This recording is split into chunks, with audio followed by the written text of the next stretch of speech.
De verdad, muy agradecido con todas las personas que han tomado su tiempo en conectarse, en conocer un poco sobre lo que es el contexto de la salud mental en el estado Zulia y sobre todo interesarse en esta labor de promoción que hemos estado haciendo desde Rehabilitarte, y sé que muchos profesionales de salud mental y personas interesadas en este tema también se han dado la labor a hacer. Entonces, bueno, primero que todo eso, darles la bienvenida, agradecimientos por su conexión, presentarnos un poco. Mi nombre es Víctor Coronado, yo soy psicólogo y codirector en Fundación Rehabilitarte. Hoy nos estarán acompañando otros colegas como la psicóloga Lucrecia La Rosa, comentando un poco también sobre lo que fue el informe que estamos publicando el día de hoy, y el sociólogo Manuel Vivas, quien es el coordinador de documentación de la Fundación Rehabilitarte. Espero que, bueno, este informe tratamos de englobar tres aspectos fundamentales en lo que percibimos como organización, lo que es la salud mental, entre ellos el bienestar psicológico de la población, el contexto de las instituciones públicas que brindan atención en salud mental y los tratamientos psicofarmacológicos, eh, digamos, más primordiales en el área de la salud mental. Entonces, estos tres elementos los vamos a estar compartiendo el día de hoy.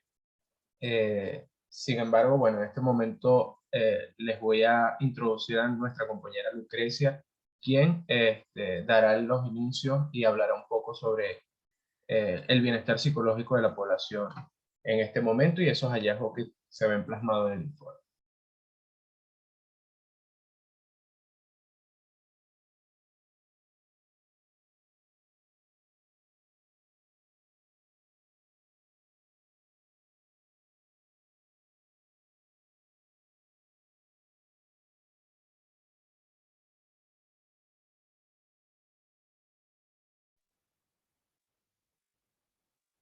Buenos días, ¿se escucha por aquí?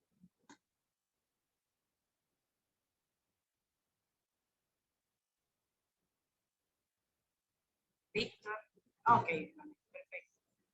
Bueno, es un placer estar hoy aquí con ustedes, presentando el trabajo de meses de observación, de registro, sobre elementos que componen quizás un primer avistamiento de introducción sobre qué puede estar pasando con la población zuliana y su salud mental.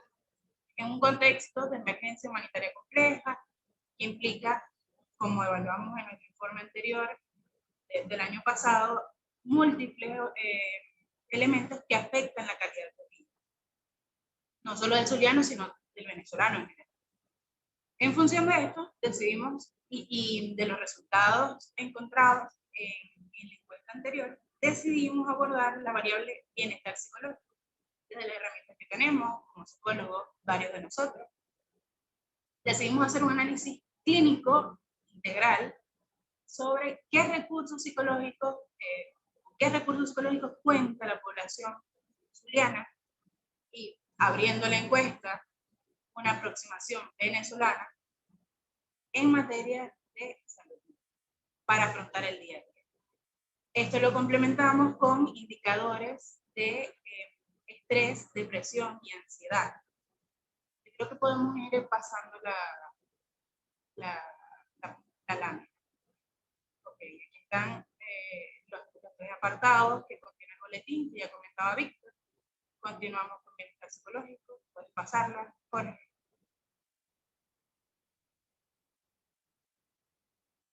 Ok.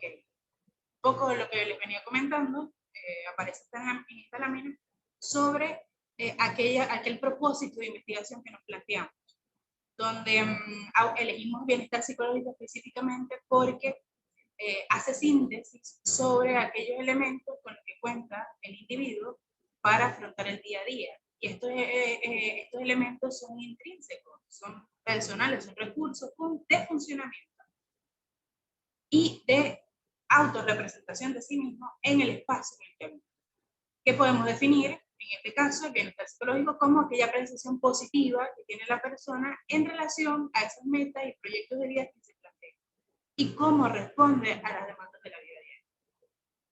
sea, ¿qué instrumentos tiene para responder? Complementándolo con la evaluación de niveles de ansiedad, depresión y estrés. ¿Por qué elegimos niveles de ansiedad, depresión y estrés? Porque en la encuesta anterior hubo un sondeo de aquellos elementos de la vida cotidiana que afectaban la salud mental del individuo. Y detectamos que había una prevalencia de síntomas de ansiedad, síntomas depresivos, desesperanza y también de dificultad para afrontar las demandas de la vida diaria. Entonces, a raíz de esto, decidimos, sabiendo que estaba presente, evaluar en qué medida afectan estos síntomas, afectan estas patologías a la población venezolana, más focalizado en el Estado Unidos. Podemos pasar a la mesa.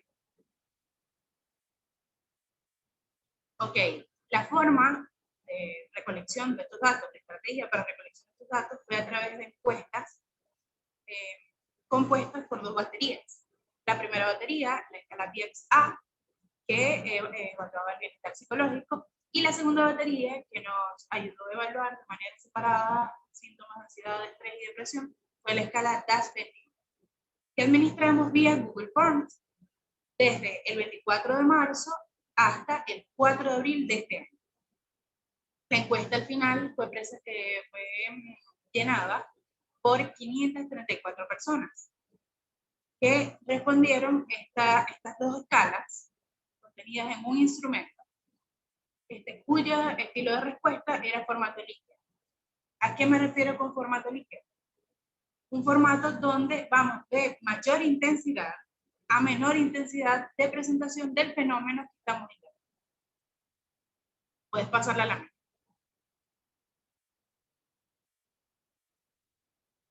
Para hablar un poco sobre los datos sociodemográficos, las características sociodemográficas de la muerte.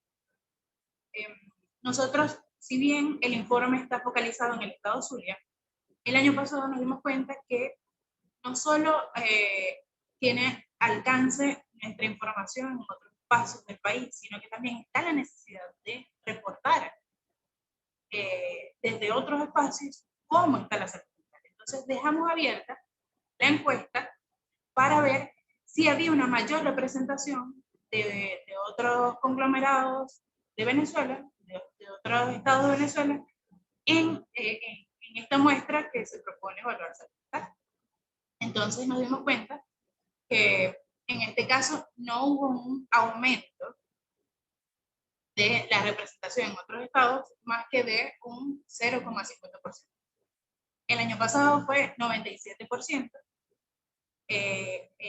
Habitantes del estado Zulia en la medida de representación. En este caso tenemos que el 96,25% de las personas que respondieron la encuesta están en el estado Zulia. Por eso es que hablamos de salud mental en el estado Zulia, porque la representación que nos permite llegar a ciertas conclusiones es mayoritaria en el estado Zulia. Sin embargo, podemos realizar aproximaciones a la situación en otros estados. También tenemos en cuenta que nuestros servicios especializados de atención remota tienen una incidencia, tienen una influencia en otros estados. Por eso es que abrimos también la posibilidad, porque no es la única población que atendemos. Puedes pasarla para ver en qué medida está distribuida esta muestra en los distintos municipios del sur.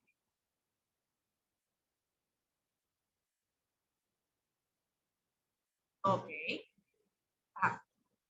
Como es de esperarse, por la densidad poblacional, por el acceso a medios digitales para poder tener acceso a la encuesta, tenemos que el 74,71% pertenece al municipio de Maracaibo, con una representación en menor medida en otros municipios donde tenemos trabajos, labores, que son San Francisco, Cabimas, Mara, teniendo que San Francisco es el segundo municipio con mayor representación, con un 11,67%. Podemos pasarla a la misma.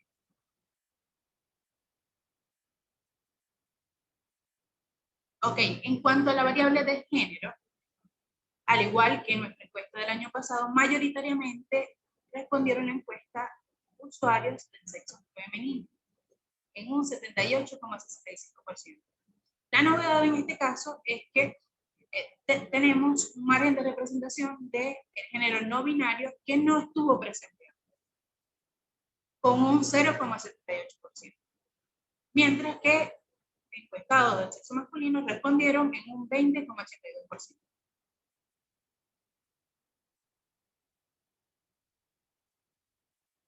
Ya puedes pasar la lámina.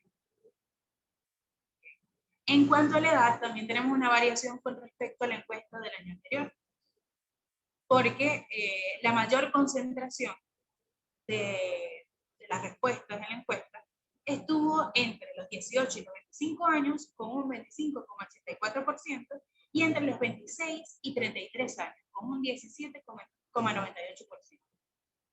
Una representación mucho más distribuida, ya que en el año pasado hubo un mayor porcentaje de adultos mayores y adultos, es decir, entre 45 y 65 años, que respondieron la encuesta.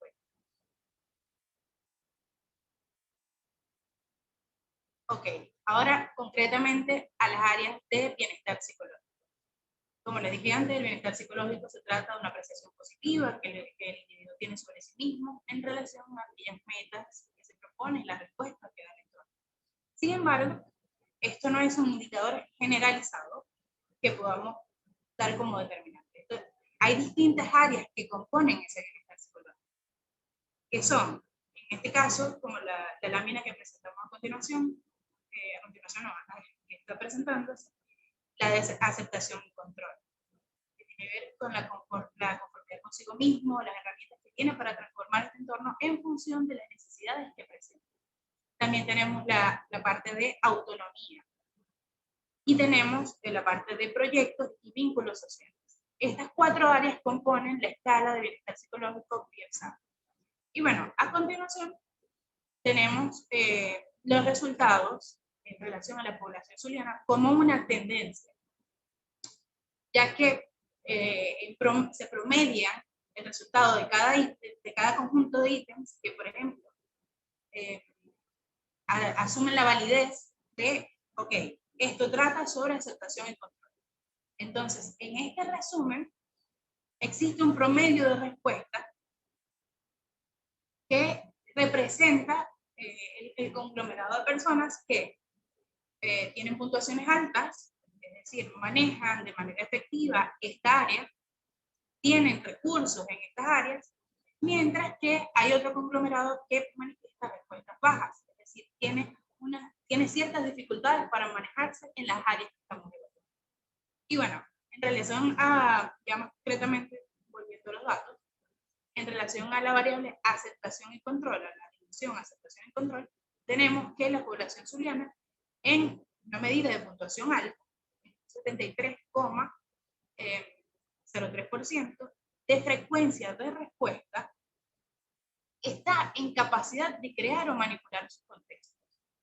Y pueden aceptar múltiples aspectos de sí mismos, tengan características positivas o negativas. Es decir, hay un espacio de reflexión sobre la forma de funcionar en el entorno en el que habita la persona y puede hacer algo al respecto, puede desarrollarse en ese espacio. Mientras que tenemos un 8,24% en promedio de respuestas, donde los zulianos que están en este grupo muestran dificultades para manejar asuntos de la vida diaria y mucha insatisfacción consigo mismo, es decir, se sienten limitados frente a los retos que propone el entorno. Y tampoco sienten que se encuentran en capacidad de poder afrontar eso. Esto por la parte de aceptación. Podemos pasar a la parte de autonomía. Bueno, como lo dice la palabra, y si no lo conocemos antes, la autonomía tiene que ver con el hacerse cargo de sí mismo, tomar decisiones, ser creativo en la forma de generar soluciones para el día a día. Entonces tenemos que en estos 2 grupos de representación que observamos en la población zuliana, tenemos manera un poco más distribuida que en la dirección anterior. Un 46% tiene confianza con respecto a su juicio, a tomar sus propias decisiones, es creativo, tienen ideas innovadoras. Sin embargo, tenemos que un 20,85% de los encuestados, de la frecuencia de respuesta de los encuestados, reporta indicadores de inestabilidad emocional, dependencia de los demás para tomar decisiones. Es decir, dentro de este grupo tenemos a personas que se preocupan demasiado por lo que pueden opinar los demás, por lo que piensen los demás, y no confían, correlacionado con el concepto anterior, no confían en sus propias decisiones y en sus opiniones. Siempre dependen el apoyo o el anclaje de otros para tomar decisiones sobre su propia vida. Y bueno, poco a poco vamos viendo cómo se relacionan estas áreas en el espacio clínico para el funcionamiento del día a día. Porque puedo aceptar algunos elementos de mí mismo, pero a la hora de tomar decisiones que tienen que ver con mi funcionamiento, me veo limitado. Y cómo podemos observar que funciona el 8% que mencionamos anteriormente, y puede que esté dentro de este 20,85%. Presenta unas limitaciones importantes en su funcionamiento diario. Y bueno, cualquier limitación en algún área de la vida implica un malestar clínicamente significativo que amerita atención psicológica, acompañamiento psicológico y acompañamiento, por supuesto, de su red de apoyo. Podemos pasar a la siguiente lámina. Okay.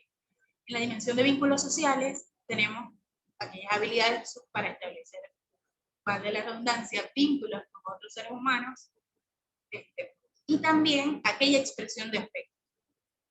Nosotros mantenemos la mirada, sonreímos, generamos una conversación, tenemos herramientas para comunicarnos efectivamente con los demás, podemos generar vínculos de calidad con otros.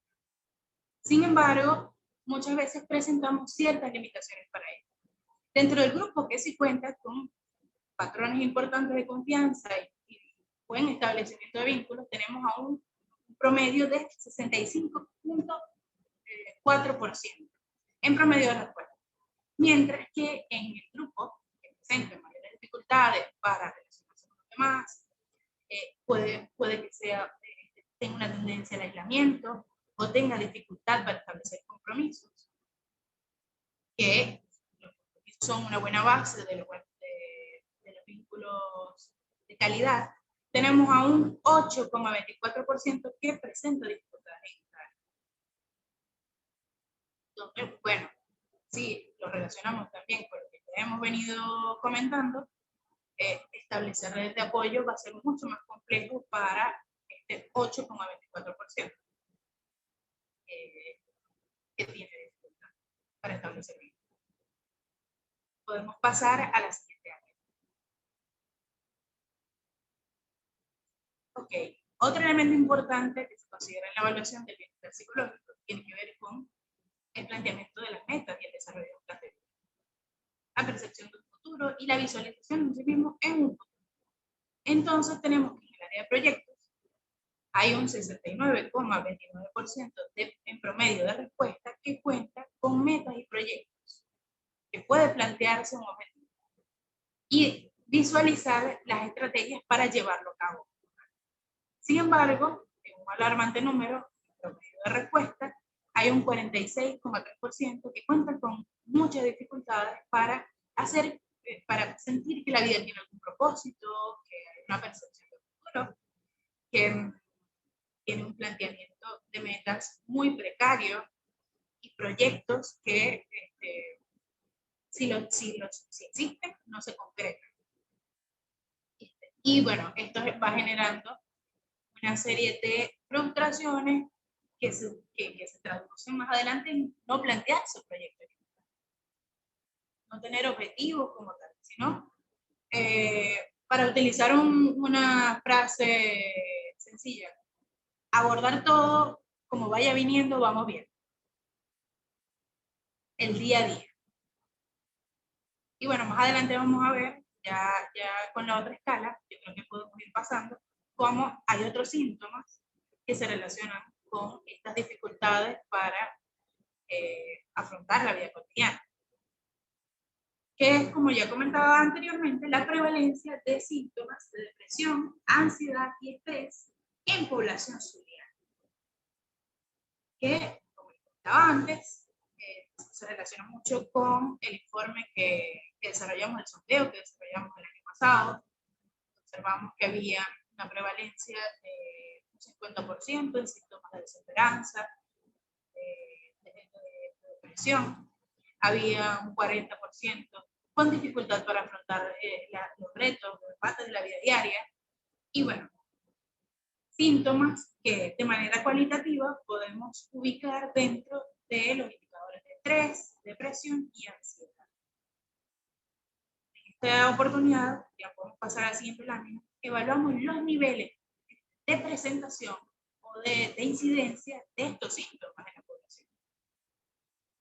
Ahí en el gráfico que observamos, un gráfico de embudo, podemos observar que en una frecuencia de respuesta en la escala DAS para la depresión, que midió tristeza, desesperanza, autodepreciación e inutilidad. Tenemos que de estos síntomas que se evaluaron, en un promedio de respuesta, un 36,17% no presenta síntomas en esta área. Sin embargo, vamos observando cómo va aumentando la presencia de los síntomas en términos de síntomas leves, moderados y graves. Y en sumatoria nos dan un porcentaje mucho más alto que la población sin síntomas. A ver, 33,31% presenta síntomas leves, 14,85% presenta síntomas moderados, es decir, ya empiezan en esta parte donde la afectación moderada, empiezan a haber limitaciones importantes en el funcionamiento de la persona con relación a estos síntomas. La tristeza, la desesperanza, la autodepreciación y la inutilidad empiezan a tener efecto en la forma en la que esta persona vive su día a día en el ámbito laboral, vive su día a día en su ámbito familiar, vive su día a día en su área emocional o vincular, relacional. Entonces, empieza a deteriorar su contexto, donde es mucho más acentuado es cuando los síntomas, todos estos síntomas se presentan de manera grave. En esta población observamos que en promedio de respuesta había un 15,68% que presentaba síntomas graves. Si sumamos los porcentajes de respuesta, podríamos observar que 6 de cada 10 zulianos presentan síntomas depresivos. Unos en menor medida, otros en mayor medida, pero implica una necesidad de atención, una necesidad de apoyo importante por parte del contexto social. El Estado, las organizaciones que brindan ayuda humanitaria, la comunidad. Es importante porque estamos observando que una gran mayoría de los encuestados, que son la muestra que representa el Estado Zulia, presentan estos síntomas, manifiestan estos síntomas que son indicadores de un malestar clínicamente significativo. Por ello es que resulta en un 22,3% uno de los motivos de consulta más frecuentes en nuestros servicios de atención especializada, tanto de manera remota como de manera presencial. La depresión no solo la observamos en esta evaluación, sino la observamos en nuestro trabajo día a día. Y bueno, no dejamos de resaltar su importancia para mejorar el contexto social, mejorar la calidad de vida de la población del Estado Zulia. Podemos pasar a los otros síntomas. A la otra escala. En cuanto a evaluación de ansiedad, nos ocupamos de validar la presencia de síntomas físicos de excitación. La ansiedad tiene esta característica que se manifiesta en nuestro cuerpo de manera muy explícita. Sudores, temblores, aceleración del ritmo cardíaco, bueno, sudoración, sensación de depresión en el pecho, problemas para respirar. Entonces, todos estos síntomas físicos de excitación, que son indicadores de peligro, indicadores biológicos de peligro, se evaluaron en esta área. Se evaluaron la presencia de ataques de pánico, tensión muscular, como lo comenté antes, y la presencia de miedo, que es la emoción principal vinculada a estados de ansiedad. En ello observamos que de estos síntomas, en un promedio de respuesta de un 39,51%, hay población que se encuentra sin síntomas, que no presentan ninguno de estos síntomas. Sin embargo, vemos un aumento similar al embudo que vimos con depresión, que va en un 32,96%, un aumento de síntomas leves. Luego tenemos un 11,93% que presenta síntomas moderados de afectación y un 15,6% que presenta síntomas graves, es decir, su funcionamiento está altamente afectado por los síntomas de ansiedad que se presentan. Y bueno, al igual que con la depresión, tenemos que cada 6 de cada 10 personas presentan síntomas de ansiedad en mayor o menor medida. Es decir, cuando sumamos estos promedios de respuesta, obtenemos que 6 de cada 10 personas presentan los síntomas. Es decir, la mayoría de la población encuestada se encuentra afectada por esto. En cuanto a síntomas de estrés, encontramos que los resultados son mucho más alarmantes, porque 8 de cada 10 personas presentaron síntomas relacionados con estrés. Y tenemos a un promedio de 40,58% presentando síntomas leves, es decir, casi el 50% de la muestra. Eso quiere decir que hay una dificultad para responder a las demandas de la vida diaria, como observamos en nuestro informe del año pasado, que tiene que ver con tensión, irritabilidad y activación persistente. A ver, este constructo mide sobre todo cómo responden emocionalmente y físicamente y operacionalmente a las demandas de la vida diaria, a los imprevistos, a las situaciones de tensión que ameritan el ejercicio de esos recursos de afrontamiento, o recursos psicológicos de afrontamiento que nos plantea el bienestar psicológico, o contenido dentro del bienestar psicológico, teniendo que en el índice de gravedad más alto que hemos observado hasta ahora, un 21,88% presenta síntomas graves de estrés. Es decir, tiene grandes dificultades para afrontar los retos que presenta la vida diaria, sin la presencia de tensión, irritabilidad o activación. Creo que hasta aquí llega la parte de la evaluación de la escala, pero podemos concluir que en mayor o menor medida existe un malestar clínicamente significativo en nuestra población, que necesita ser atendido de manera gratuita, digna, en espacios que tengan los recursos para poder atender, que tengan el profesional necesario, el recurso profesional necesario, que tengan servicios básicos de calidad, que un poco va a comentar nuestro compañero Manuel sobre el estado de nuestras instituciones. Ya yo termino por aquí y a la orden para cualquier pregunta, luego de terminar la presentación. Creo que, no sé si Víctor le da apertura a Manuel o Manuel empieza de una vez.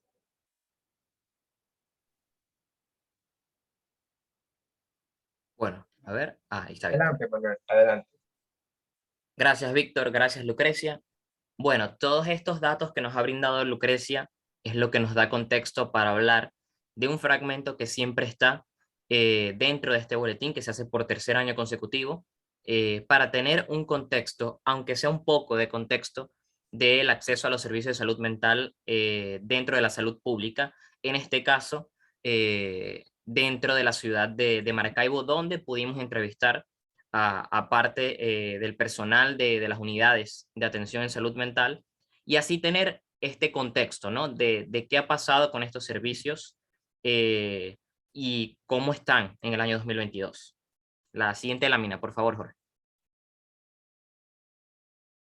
Hay que decir, primero que todo, que estas entrevistas, por supuesto, fueron confidenciales y tenemos en cuenta que el concepto de la atención en salud mental, por supuesto, se entiende como atención psicológica o psiquiátrica individual, entrega de medicamentos psicotrópicos, charlas educativas a la comunidad y, por supuesto, terapia ocupacional o de rehabilitación mental.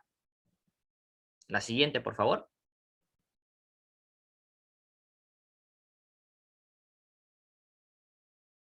Hay que tener en cuenta que entrevistamos, a ver, hay un numerito ahí, pero bueno, fueron 4. Entrevistamos a 4 funcionarios de 4 centros de salud de la ciudad de Maracaibo, en este caso del Hospital Universitario de Maracaibo, del Hospital Psiquiátrico de Maracaibo, por supuesto, del Hospital Militar y del Hospital de Especialidades Pediátricas. Les entrevistamos mediante la metodología de entrevistas semiestructuradas, donde buscamos saber cómo están los servicios básicos, cómo están las condiciones para brindar este servicio, con qué recursos cuentan, si cuentan con todos los manuales y protocolos de trabajo por defecto, y así ver qué sucede, ¿no? Siguiente lámina, por favor. Bueno, con los resultados, ¿qué sucedió? Vamos a dar un poco de contexto, este fragmento es bastante breve. A ver, sí, la siguiente, Jorge. Este fragmento es bastante breve, pero nos revela una situación que por primera vez sucede en los últimos 3 años que se hace el boletín, y es que primera vez que hacemos este boletín, en general todos los datos, es primera vez que se hacen estos estudios en un contexto post pandemia, en un regreso relativo ya a la normalidad, y con estos servicios ya reactivos. Ese es el primer resultado a destacar. De estos servicios, de estos centros de salud, por primera vez tenemos estos servicios totalmente reactivados luego de su activación y reapertura paulatina en el año 2021, luego de la flexibilización de las restricciones por la pandemia, ¿ok? Y ya finalmente tenemos ya los servicios totalmente activos. El año pasado, cuando hicimos esta ronda de entrevistas, incluso todavía no teníamos las jornadas de vacunación totalmente activas. Así que realmente es primera vez que podemos hablar con estos funcionarios ya con un contexto de atención de lleno, ¿no? Así que lo primero que hay que decir es que estos servicios sí están totalmente activos, pero evidentemente esto depende de ciertas condiciones para la calidad del servicio. ¿Y cómo están estas condiciones, no? Lo primero que hay que decir es que el acceso, la búsqueda del acceso de las personas a estos centros de salud ha aumentado un montón, ¿ok? Los pacientes por semana están aumentando en cada uno de estos centros de salud, ¿ok? Incluso en el Hospital de Especialidades Pediátricas tienen incluso hasta 80-85 niños por semana, incluidos sus pacientes, y así sucede en general con los centros de salud. Están aumentando su nivel de atención y están teniendo cada vez mayor flujo de pacientes por semana. Situación que, aunque Víctor va a desarrollar con más detalle, también comprendemos de la Fundación y de sus actividades de atención psicosocial individual. Cada vez aumenta más el número de búsqueda de los servicios de atención en salud mental, y es una situación que en general se corresponde con todos los datos que nos da Lucrecia, por supuesto. Así que por esta parte, por defecto, entendemos que el personal de salud mental requiere de mayor cantidad de personas especializadas en este tipo de servicios, porque por supuesto no es suficiente. Incluso en una de las entrevistas se menciona de manera explícita, aunque ya el número de pacientes por semana lo revela, en una de las entrevistas se dice de manera explícita: necesitamos más personal de salud mental, que es lo lógico. Es primera vez que estos servicios están funcionando de lleno por primera vez en 3 años, ¿no? Básicamente. Así que esto primero que todo, pero otro resultado a destacar, por supuesto, tiene que ver con los servicios básicos, y es que por primera vez en estos 3 años nos dicen que el servicio eléctrico está estable. En general en los tres centros de salud, porque hay un caso muy específico, muy excepcional, que tiene que ver con el caso del hospital psiquiátrico, que para la fecha de la entrevista, si mal no me equivoco, en marzo de este año, hubo un robo del cableado y había una parte del hospital psiquiátrico que no contaba con servicio eléctrico. Contaban con servicio eléctrico de manera estable hasta que sucedió este evento de inseguridad, y esto afectó durante un tiempo y todavía probablemente está afectando. Habría que consultar de nuevo que esto se hoy por hoy 30 de mayo con esta situación, si se logró solventar al 100%. Estaba afectando obviamente el funcionamiento del Hospital Psiquiátrico de Maracaibo, que siempre recalcamos desde la fundación que se trata del único hospital dedicado de lleno a la salud mental, no solamente del Zulia, sino de toda la región occidental. Así que esto abarca muchos estados y hay que darle la importancia que eso implica, ¿ok? Pero bien, otro consenso en cuanto a los servicios básicos sucede con el agua y con el aseo. Todas las personas respondieron, los 4 funcionarios respondieron que este funciona de manera regular. Esto se refiere a que funciona a medias. En esta pregunta utilizamos una escala de muy bien a muy mal, ¿ok? 5 opciones, y todos respondieron que funcionaba de manera regular. Incluso en muchos casos se tiene que racionar el agua. Algo que todavía, aunque estamos en una era post pandemia, esto se mantenía igual en el informe pasado, se mantenía en el antepasado, y es algo que es totalmente contradictorio con las mismas normas de prevención de la COVID-19, lógicamente. Entonces es algo que no, que realmente es totalmente inaceptable, y que el Estado debe garantizar que todos los servicios funcionen con el cumplimiento mínimo, ¿ok? Tienen que funcionar de manera totalmente estable, que es lo mínimo con lo que debe contar estos centros de salud. Lo mismo sucede con el servicio de aseo. Todos mencionan que funciona de manera regular, con limitaciones a medias, al funcionamiento mínimo, y en muchos casos, como sucede en el caso del Hospital Psiquiátrico de Maracaibo, valga la redundancia, siempre hay incertidumbre de cómo es el funcionamiento del servicio del aseo, ¿ok? Así que, en conclusión, para ir cerrando este fragmento del informe, podemos decir que sí, finalmente tenemos estos servicios de salud mental ya totalmente reactivados en estos centros de salud, ¿ok? Sin embargo, hay que decir que aunque el personal de salud mental está totalmente comprometido, por supuesto, están totalmente conscientes de lo que implica pertenecer a la salud pública, necesitan, por supuesto, más personal especializado en el área, necesitan mejores condiciones de servicios básicos, y por supuesto necesitan de más apoyo y del apoyo que debe garantizarle absolutamente el Estado.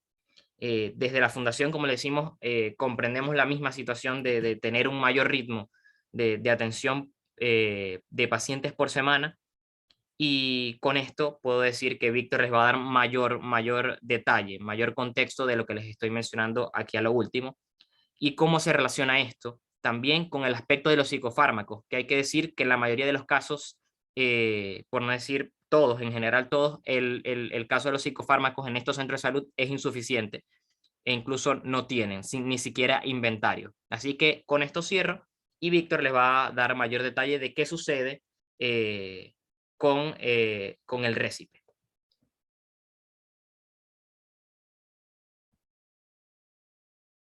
Bien, bueno, muchas gracias Manuel por ese esbozo que das de cómo están las instituciones que brindan servicios de salud mental, para poder entonces hablar propiamente de los análisis de la morbilidad que estamos llevando a cabo desde Rehabilitarte, también entendiendo un poco sobre cuál es el contexto real de las consultas que se reciben, que esto es súper importante al momento de hablar de salud mental.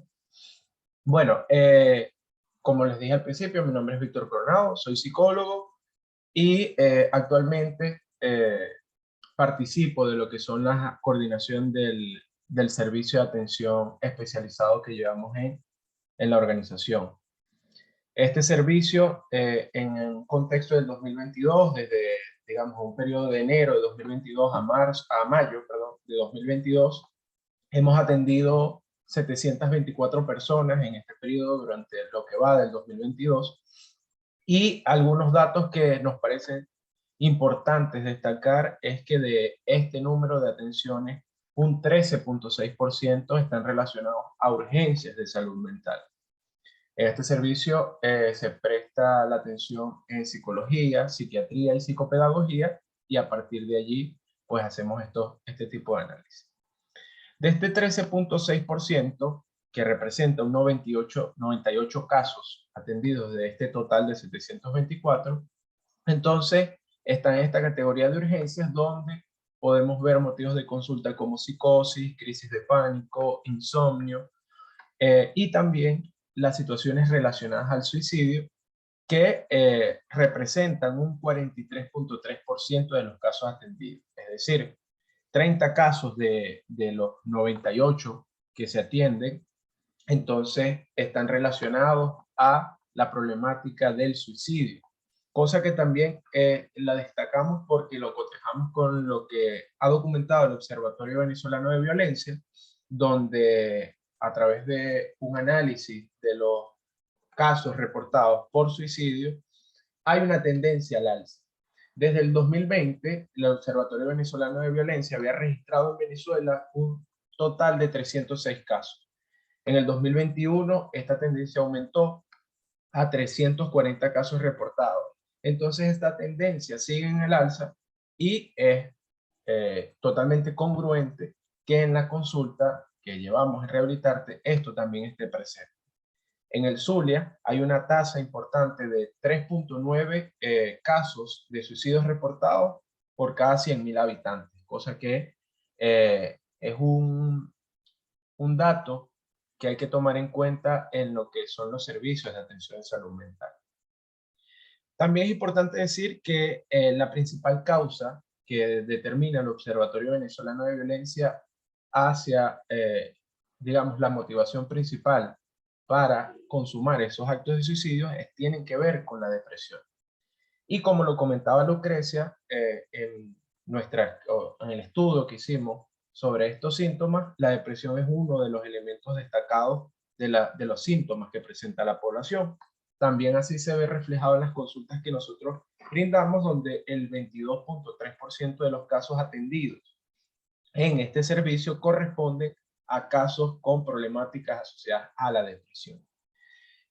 Por otro lado, otro dato importante del servicio de atención especializado es que de este total de personas atendidas, el 21.4%, es decir, 155 casos, están relacionados a urgencias de violencia, maltrato y abuso. Es decir, es un porcentaje importante que representan riesgos de la protección de la población en general. Y también hay que destacar que de estos 155 casos relacionados a este tipo de riesgos de protección, el 67.7% son casos que se presentan en niños, niñas y adolescentes. Es decir, más de la mitad de las personas que se ven directamente afectadas por riesgos de protección están relacionados a niños, niñas y adolescentes.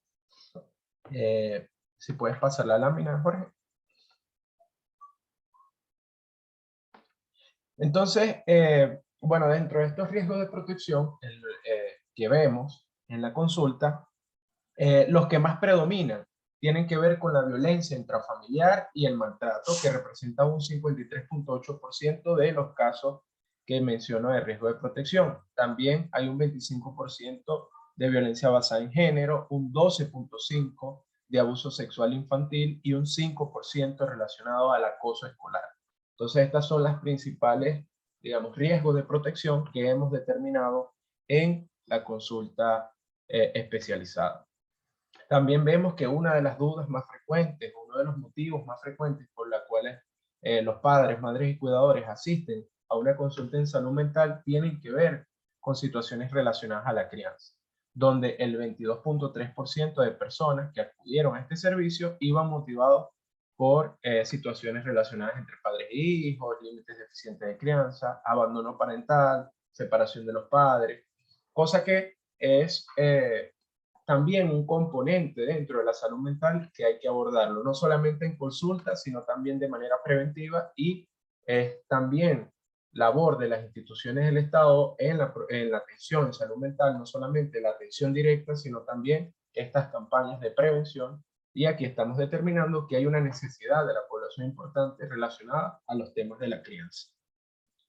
Si puedes, pásalo, Jorge. Ok.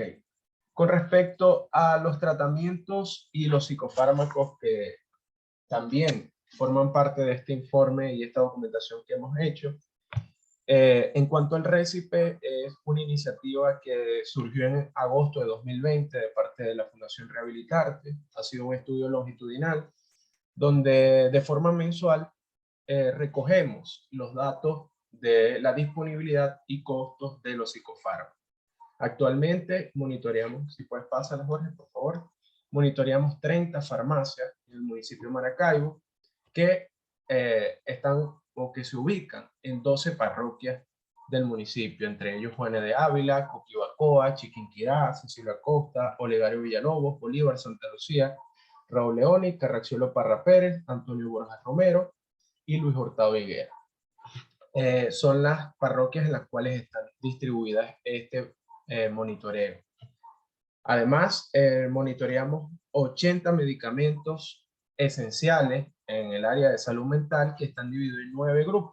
Estos son los antipsicóticos, los moduladores del estado de ánimo, ansiolíticos, anestésicos, antidepresivos, antiparkinsonianos, estimulantes, antidemenciales y anticonvulsivos. Siguiente. En este contexto hicimos un análisis de lo que es las bases de datos que corresponde a un año, es decir, de marzo de 2021 a marzo de 2022.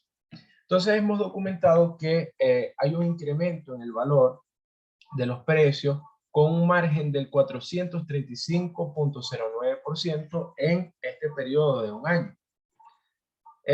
También digamos, cabe destacar que la economía venezolana ha tenido una tendencia a la dolarización, es decir, todos los productos, o básicamente la mayoría de los productos, están anclados a lo que son las divisas internacionales, y esto no ha sido suficiente de igual forma para poder frenar los costos o la variación de los precios en los psicofármacos. También, quizás debido a que, digamos, recientemente hay una frecuencia en importación de estos medicamentos, es decir, no se cubre el déficit, digamos, la producción nacional no cubre el déficit que existe o la necesidad que existe según las demandas de la población. Entonces, este componente de tener que importar estos medicamentos también afecta en los costos que puedan tener. También ahí en el gráfico podemos ver que el mes donde hubo un incremento mayor de los costos fue entre abril de 2021 y mayo de 2021 con un 143.37%. Sin embargo, en los meses tanto anteriores y posteriores se mantiene un índice de incremento que va desde el 5%, puede variar al 50, 68, y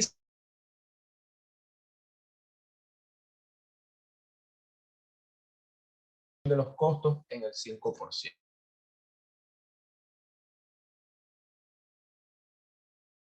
Este comportamiento que han tenido los índices inflacionarios lo que nos dice es que no existe o no se han adoptado medidas para poder frenar el incremento de precios en el rubro de la salud mental.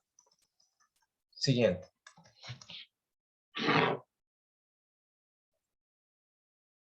Con respecto a la escasez de los medicamentos, vemos que en promedio se han mantenido, o el promedio general de la escasez de estos medicamentos se sitúa en un 71.66% en lo que va de año del 2021 a 2022. Esto quiere decir, o lo podemos ver reflejado directamente, en que cada farmacia monitoreada dispone poco más de un cuarto de los medicamentos monitoreados, es decir, de 80 medicamentos que monitoreamos, apenas se puede encontrar alrededor de 22, 23 medicamentos. Estos índices de carestía fueron más altos en lo que transcurrió del año 2021, donde se mantuvieron con un índice mayor al 70%, siendo el más alto en octubre de 2021 con un 80,69%, es decir, menos de un cuarto de los psicofármacos monitoreados, es decir, que en cada farmacia que habíamos monitoreado en octubre de 2021, apenas disponía de 16 de los 80 medicamentos monitoreados. Y esta tendencia ha ido bajando en lo que va del 2022, donde el promedio más bajo es del 62,20%, es decir, que en cada farmacia que monitoreamos se consiguen 30 de 80 medicamentos monitoreados, es decir, quedan por fuera alrededor de 50 psicofármacos esenciales que no se consiguen en los establecimientos comerciales. Siguiente. Si hacemos un análisis de lo que son el comportamiento de los precios entre los grupos de psicofármacos, vemos que digamos, el fármaco o el grupo más afectado por la variación de precios ha sido los antidemenciales, que son utilizados para tratar trastornos neurocognitivos como demencia senil, pérdida de memoria o pérdida de estas funciones ejecutivas, donde estos lideraron el alza con un 95%, seguido de los ansiolíticos, uno de los medicamentos también muy utilizados en las consultas de salud mental, y lo relacionamos con lo que hablaba Lucrecia de los altos índices de ansiedad en la población. Estos aumentaron un 55%, los antipsicóticos un 48% en promedio, los moduladores del estado de ánimo un 38%, estimulantes un 26%. Los estimulantes son medicamentos que generalmente se usan para tratar síntomas de hiperactividad en los niños. Los antidepresivos con un 24%, los anestésicos con un 17%, los anticompulsivos con un 10% y los antiparkinsonianos han sido los menos afectados con un 2%. En el caso de los antidemenciales, que es el grupo más afectado, digamos, el mes que tuvo un mayor incremento de precios fue en mayo de 2021, donde medicamentos como la memantina de 10 miligramos pasaron a costar de $0.8 a $12.90. Esto, como les decía, se involucran varias variables, son la disponibilidad, la necesidad de importación, etc. Los ansiolíticos presentaron su mayor alza en marzo de 2022, es decir, hace escasos meses, con un 221%, donde medicamentos como el clonazepam de 2 miligramos pasó de costar de $0.68 a $5.73, o el alprazolam de 1 miligramo, que pasó a costar de $3.02 a $3.33 en tan solo un mes. Los antidepresivos también tuvieron un repunte en el mes de julio de 2021 del 137%. Medicamentos como el escitalopram de 2 miligramos pasaron de $2.53 a $4.22. La sertralina de 50 miligramos pasó de $0.49 a $2.34. Y así, entonces vemos que este comportamiento de los medicamentos no solamente se ve reflejado en la variación en su precio en bolívares, sino también así estén anclados en una divisa internacional. Siguiente, por favor.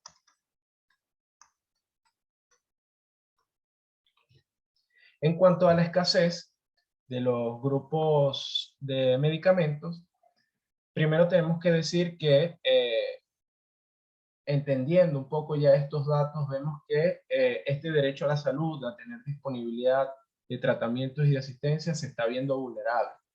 Entonces, es importante que se tome en cuenta lo que es la disponibilidad o la capacidad que tiene el sistema público de atención en salud a poder tomar medidas efectivas para tener disponibles estos medicamentos. En el Zulia, entre 2021 y 2022, básicamente vemos que el acceso a estos medicamentos no está garantizado, bien sea por sus altos costos o también por la inexistencia de los mismos, tanto desde la fuente privada, es decir, de farmacias comerciales, como de sistemas públicos de distribución.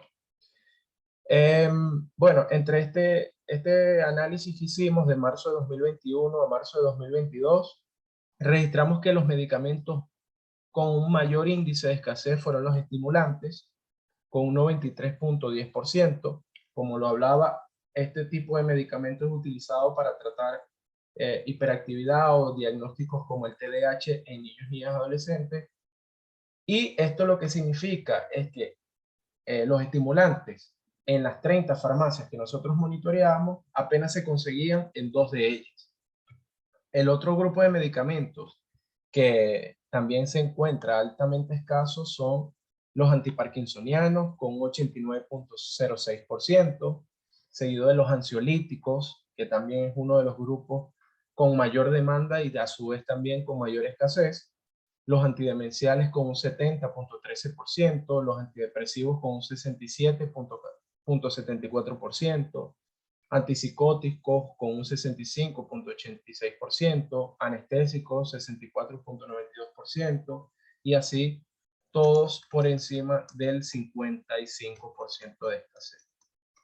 Como lo decía, los medicamentos ansiolíticos son tratados o son usados con mucha frecuencia, tanto para tratar síndromes ansioso-depresivos, como también crisis de pánico y otros problemas quizás del sueño, que son el segundo motivo de consulta más frecuente reportado según el Servicio de Atención Especializado en la Fundación Rehabilitar.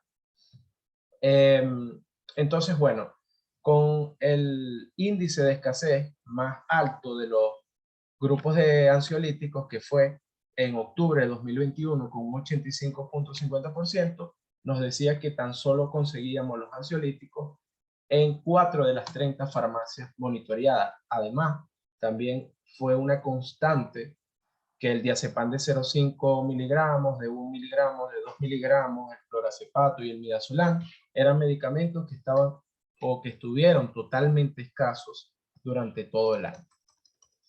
Siguiente, por favor. Y acá queríamos mostrarles un poco sobre lo que era el comportamiento del récipe durante el periodo que cubrimos, ¿no?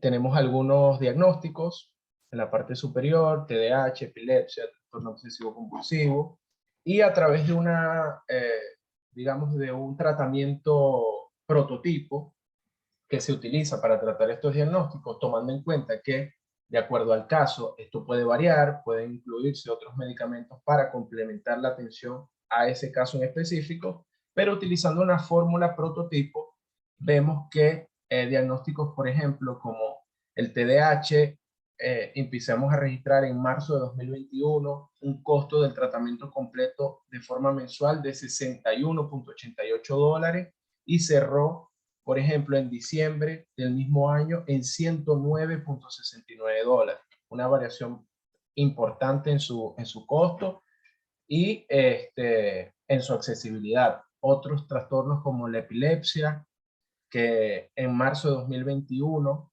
se documentó que costaba su tratamiento $10.4, pero también variaba a diciembre del mismo año hacia $15.75, teniendo meses en los cuales el tratamiento podía costar superando los $20 para costearlo, ¿no? Así lo vemos en cada uno de los trastornos o los diagnósticos que aquí ejemplificamos, que hay una tendencia importante al alza. Siguiente.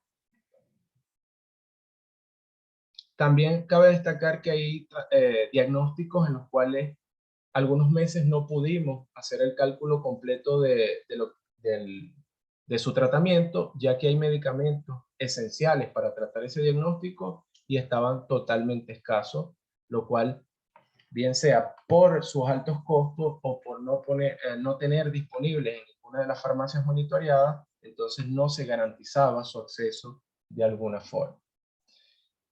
Entonces, bueno, de verdad que gracias por su atención. Son muchos de los datos que hemos querido presentarles el día de hoy, donde pueden profundizarlo en el informe que estamos publicando en este momento. A partir de esta recolección de o esta documentación que presentamos a modo de informe, nosotros como organización emitimos algunas recomendaciones que están relacionadas principalmente a exhortar o, si quieres puedes pasarla, Jorge, pues, exhortar al Estado a que garantice el acceso o que mejore digamos, la atención, las necesidades que tiene la población a acceder a servicios de salud mental en óptimas condiciones que cubran la necesidad de la población. También recomendamos al Estado que pueda establecer alianzas entre, digamos, Estado y laboratorios privados, o también con las agencias humanitarias que se encuentran presentes en el país, para poder garantizar el acceso a los tratamientos de salud mental. Entender que la salud mental es y debe ser una prioridad, sobre todo en un contexto post pandemia, donde las secuelas de esta enfermedad y de los cambios de cotidianidad que ocurrieron han impactado negativamente en la salud mental. También es importante promover un espacio de trabajo conjunto entre la sociedad civil o las organizaciones de la sociedad civil, y permitir un trabajo en conjunto con las instituciones del Estado para también así apoyarnos y poder garantizar que las personas tengan un acceso a la salud mental digna. Así también recomendamos que estas mismas instituciones puedan promover sesiones educativas con enfoques comunitarios de las necesidades que hemos conversado en este informe, relacionadas a la crianza, relacionadas a la identificación y gestión de los problemas de salud mental, para así poder, con la información, poder encauzar o disminuir la prevalencia de ciertos síntomas. Entonces, bueno, en este momento agradezco a todos los presentes y estamos acá abiertos, Manuel, Lucrecia y mi persona, a cualquier pregunta o duda que se pueda surgir.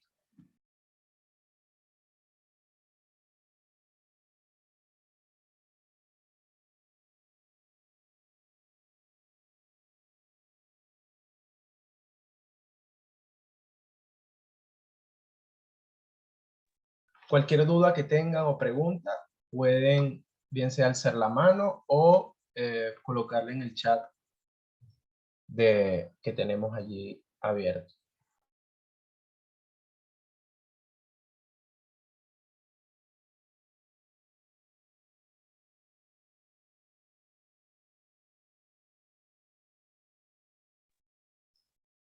También si nuestros compañeros Manuel y Lucrecia quieren complementar con algo más.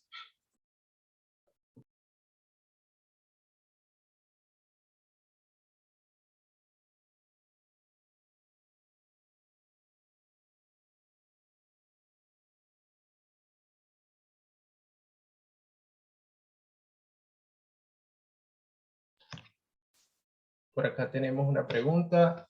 ¿Qué sectores atienden? Bueno, Sandra, nosotros actualmente brindamos, como lo decía un principio, en el servicio de atención especializada, ofrecemos consultas totalmente gratuitas en el área de psicología, psiquiatría, psicopedagogía. También nosotros hacemos una labor de promoción en comunidades para que accedan a información relacionada a la salud mental, cómo prevenir ciertas situaciones, atendiendo tanto a la población de niños y adultos, así como también adultos mayores. En Maracaibo nosotros tenemos una sede física, sin embargo, nuestra labor principalmente es un trabajo comunitario, y estamos distribuidos en diversas comunidades que han sido detectadas con anterioridad. Hacemos un proceso de diagnóstico para la selección de las comunidades, y estas pueden abordarse en las parroquias de Coquibacoa, Bolívar, Antonio Bonet Romero, entre otros.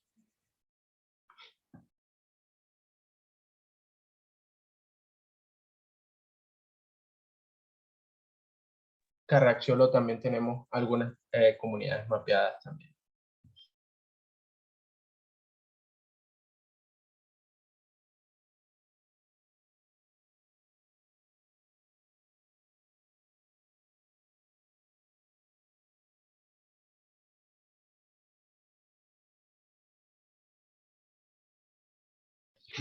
Por acá tenemos una pregunta. De acuerdo con su experiencia, ¿cuáles son las exigencias más urgentes en materia de salud mental en el Zulia que debe cumplir el Estado?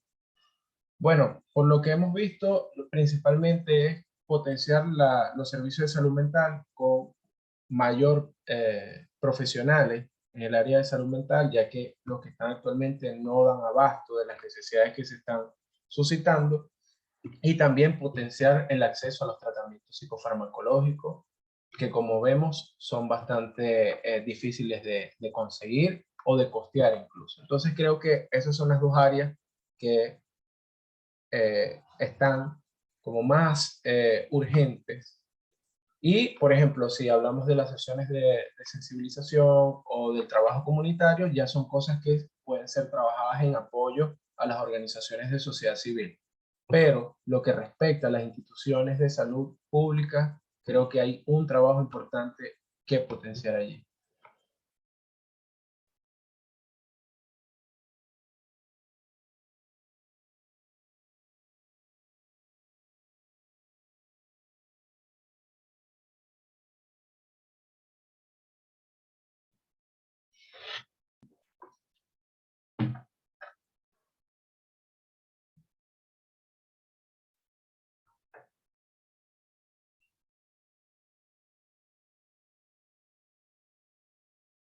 Buenísimo. Entonces, si no hay más preguntas, ya podemos dar por finalizada lo que es esta presentación.